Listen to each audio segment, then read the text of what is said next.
Hit stop. So outside defenses, your hands are down or out of position against a straight punch. So from here, if my hand's completely down and he throws a straight punch, doesn't matter what hand, thumb side, number one.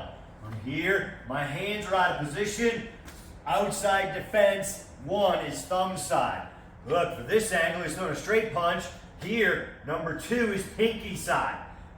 Really, it's where your hands are on 1 and 2, right? Hand position, don't think about it. Generally speaking, people think the thumb side feels stronger, pinky side feels quicker. So 1 and 2, hands are out of position.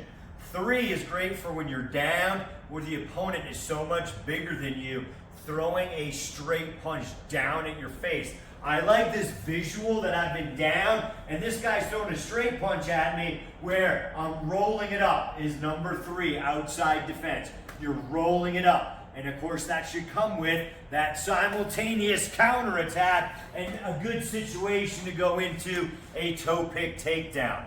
4 is the hardest. You're not quite sure. I always say it's kind of the boy punch. You're not sure if this is coming straight at you or out and around, right?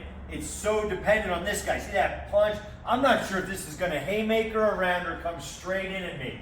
This is a split-second decision.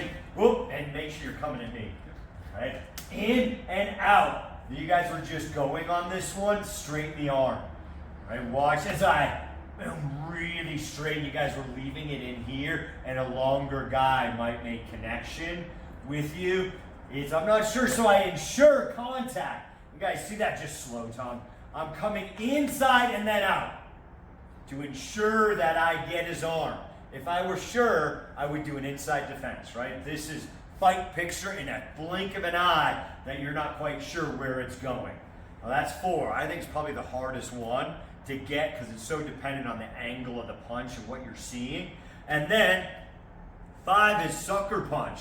Somebody's coming up. I could be in that fight here. Hopefully, I notice that this guy's coming up, obviously. Otherwise, you got sucker punch. He's throwing a straight punch at me. Either pinky side, number 2, or depending on you, I might be here and a guy's coming up on the side of me. You're good. Boom, and I'm doing thumb side. And of course, those both should come with a counter. But outside defense is 1 through 5, not to be confused with 360s, 1 through 7. He's a little bit harder, more in the intermediate. And especially number 4, sometimes that concept and seeing that in the fight takes you sometimes a little bit longer than advanced. But if we start working on it, that intermediate zone, you're going to be better off. And you'll see beginners do outside defenses without being trained because they're instinctive. Their hands out of position, somebody throws a straight punch at them, and they'll make an outside defense. All right, guys, suck less.